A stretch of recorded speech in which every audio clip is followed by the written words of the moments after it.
So I've played Total War Warhammer 2 for 600 hours over the past 3 years, the majority of that been in the past 1 year since making these videos, and it's needless to say that I do love the game very much, and I still enjoy playing it to this day. That being said, it isn't a perfect game. There are a lot of things that cause a lot of annoyance, a lot of problems, a lot of issues, and within the community there are many things that we all complain about. There's a big conglomerate and we kind of get mad at CA and hope that they fix in time for Warhammer 3. This video has been made to kind of compile the biggest of these complaints, the things that players hate the most, the things that give them the most anger and irritation and sadness when playing their campaigns, and that have been plaguing the game since pretty much the very beginning. This video was also made with the help of my Discord. I put the question in, what do you guys really hate about the game, and I got a bunch of responses, picked out a few to use in this video, so as I get to those I'll just pop up the messages on screen, so there you are, there's your credit. Enjoy! If you want to join the Discord, there'll be a link in the description. It's an epic place for epic gamers to talk about epic strategy, and it's the best place to communicate with me if you ever want to ask any questions, berate me, anything like that. Sounds epic. So let's get into this video. Now, I think the biggest thing that annoys many players is that the good guys always win. And what this means is, in campaigns specifically, especially Mortal Empires, whenever you are playing, the people that will be #1 strength in the entire world, if it isn't you at the end of the game, will be the High Elves, the Empire, or the Dwarves. Or Bretonia, if you're very lucky. Unless you take out these guys really early, they're just going to keep snowballing until they get to the end game, and they have all of their settlements for the entire faction under their control, and they have 1,000,000 armies, and there's basically nothing you can do to touch them, unless you are also up there with 1,000,000 armies and 1,000,000 territories. So if your faction is one of those, that's your main war is with one of these factions, like if you're playing Malekith and your main war is with Tyrion, if you don't take him out early enough on, I'm talking like before, maybe turn 150, then by that point he's going to be pretty much untouchable unless you have a pretty sizable empire of your own, and even at that point it's going to be a lot more work than if you took him out a lot earlier. This is the same for the Empire. If you leave Khal to his devices, he will unite to the entire Empire and be pretty much untouchable. I was playing in my Orcs playthrough, which I'm going to do another one soon.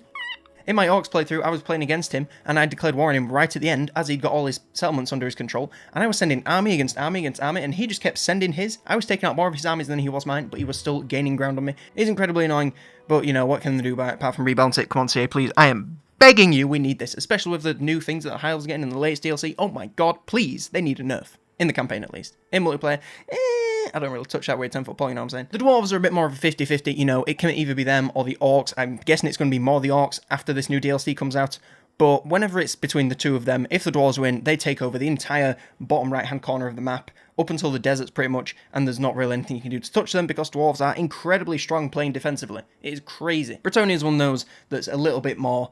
It's like a meager faction, but it still takes over the entirety of the Bretonian coast. It's normally Luen that does it, but it can sometimes be, the Fey Enchantress, and it's just one big massive faction, another one that you have to take out, and with all those horses, it is a massive hassle. The only real exception to this are Lizmen, because for the most part, they kind of stick to themselves. Nakai is an exception, because he starts off at the top, but he normally dies within the first 3 turns. Also, the last defender start at the bottom right-hand side of the map, and it's kind of a dice roll whether he takes out Khalida or Khalida takes out him, but either way, you're not really going to hear much of him if you are, above the bottom right-hand corner of the map.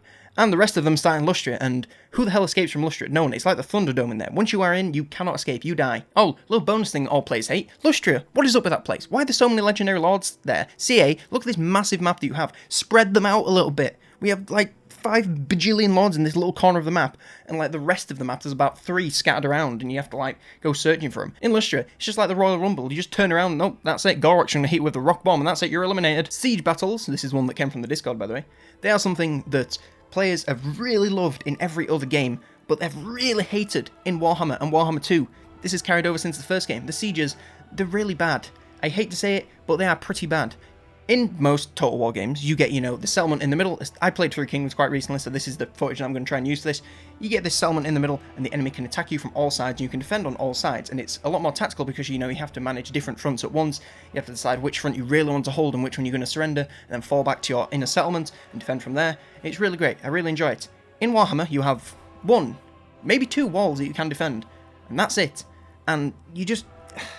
I get that the feeling of defending a settlement is, you are kind of backed into your last corner, but when you are literally in a corner, it is no fun. It is no fun to defend from a corner unless you're doing the corner camping cheese. It kind of just takes all the strategy out of it, since the only thing that the attackers need to do is get inside the settlement and just rush all your units. This is kind of something that stretches out to all the other maps, because quite a lot of the maps in Total War Warhammer 2 are tiny. In fact, almost all of them are smaller than maps that you see in almost any other Total War game. Three Kingdoms maps, they are huge. You can just take this massive cav flank all the way around, and you don't see those units for 5 minutes, but once they get there, they're going to do something quite tactical and quite useful. Whereas in this game, if you just try and sneak up the edge of the map, there's a good chance the enemies are going to see you because their line can take up the entire length of the map. It's very frustrating. And this is something that they've said they're going to rework in Warhammer 3. They said they're going to rework how sieges work. But to be honest, I kind of don't think that they're going to be able to do it because of the hardware limitations of the Warhammer games in general. Because if you think about it, when you're playing a game like Three Kingdoms, what do you need to render, right? You need to render men with spears and swords and on horses and archers and stuff like that. Okay, that's great. You just have to do that for both sides. You don't have to load in a million models. They're not that complicated models. I mean, it still looks nice, but, you know, it's not a big lizard. Whereas in Warhammer 2, you have to render lizards, rats, dark elves, high elves. Every faction looks so uniquely different for the most part. It's just impossible to render all that on a massive map without it causing heinous amounts of lag. On Three Kingdoms, when I've had loads of armies on the map at the same time, it has lagged quite substantially. So if you had that with Warhammer 2, on the same size map with the same amount of units, your game would crash unless you had like 5 2080 Ti's. Nevertheless, they are tiny in comparison, which is the main point I'm trying to get to here, and as I said, it just takes a lot of the strategy out of it, for me personally. And we'll just have to wait and see if they fix this in Warhammer 3. I'll remain hopeful, but again, I'm not too hopeful. We interrupt our program to bring you this important message. You there, are you a part of the 11%? 11% of what? The 11% of people subscribed, of course. You're not. Or what are you waiting for? The button's right there. Subscribing will ensure you never miss a video, and has been proven to increase your epic gamer skill by at least 1%. If you're feeling particularly adventurous, you could also like the video to be in with a chance of winning eternal happiness. So go ahead and subscribe, and join the 11% today.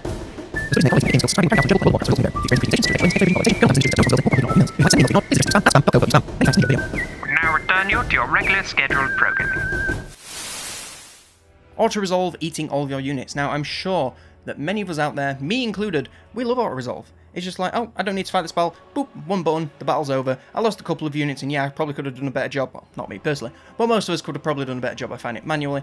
But, you know, it saved me a bunch of time. I didn't have to go into the loading screen, load in, load out, and all that hassle. It saved me a bunch of time.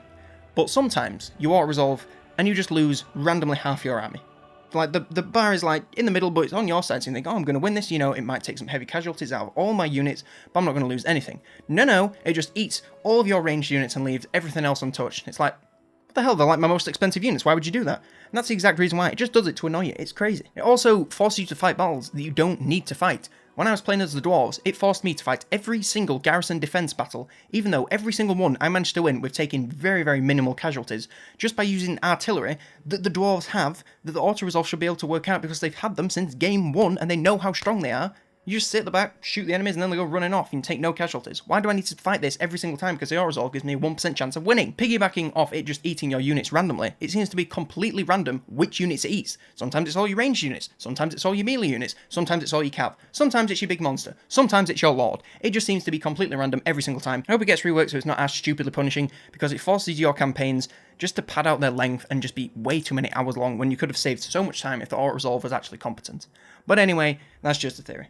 Lord, I'm sweating. It is so warm. It is 22 degrees in the UK. I know for some of you people that like live in Florida or something, that's just like, oh, that's a cool day.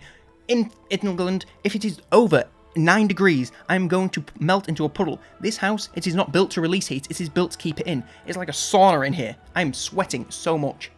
Anyway, getting back to the video, another thing that annoys me personally, no one in the Discord mentioned this is my own personal gripe, is the Skaven ambush mechanic. No matter how well thought out your Skaven invasion might be, all it takes is one army, just to walk into your army, ambush it when you've got 8 other armies stood around it, and that's it. You lose that entire army, and then you can just do that again, and again, and again, and again, and again, for each of your armies. And of course, when you're doing it, you know there's a chance that it's not going to be an ambush, and you have to try multiple times. When the AI does it, it works it out if it's going to happen each and every single time, and if it's not going to happen, it doesn't do it. It's ridiculous. It is so annoying to just be making loads of good progress to attacking the Skaven, invading them, and then all of a sudden, oh, I've been ambushed, there goes my army. Brilliant, love that, thanks for that. When I was playing the Bretonnians, it literally took me an entire day to move about 2 turns of distance because Ikit Claw kept ambushing my armies and I kept having to reload because I was like, I'm not having that, I'm not having him ambushing my armies, I'm encamped, how can he ambush me when I'm encamped? Another thing, why can they ambush when you're encamped? You're encamped, you are in a camp. They can't just swarm up and like, why would you... Ugh. It makes sense when you're walking around and they ambush you, but when you're encamped, surely you should at least be able to start off with, you know, a defensive position with your artillery in the middle. But no, when you're encamped, you're still just randomly walking around the woods with your artillery. It's really stupid. I'm not a big fan of it, but I can't really see how they could do that without adding an entire new mechanic where if you're encamped and you get attacked, you have a kind of different layout, which I think would be cool, but again, it's a lot of work for a very minuscule you know, percentage of how often it's going to get used. And these ambushes, it doesn't matter how good your units are, how well you know how to use them. If you have 8 Skaven armies just piling into you from both sides, it does not matter. You can be playing the Doomstack of all Doomstacks, and you're still just going to get swarmed by a million rats and get torn to pieces, and it's incredibly frustrating.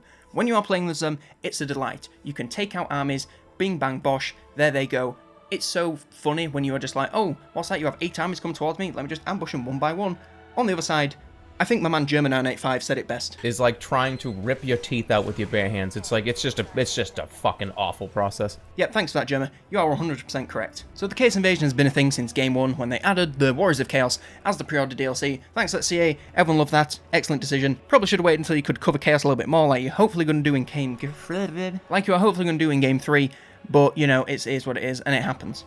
But the Chaos Invasion pulling up on your block is one of the most annoying things for me. It might have just been because my most recent playthrough with Marathi, they just kept pulling up on my coastline and tearing it to shreds, and there was nothing I could do about it because I couldn't see into the future. But it's just incredibly frustrating. If you spawn in the correct place, like when I played Khalida, when I played the Dwarves, when I played Bretonia, I didn't see the Chaos Invasion. I maybe saw, you know, one army and it got killed before it even got close to me. If you spawn in the incorrect place or you invade in the incorrect place, you're just getting punished for expanding.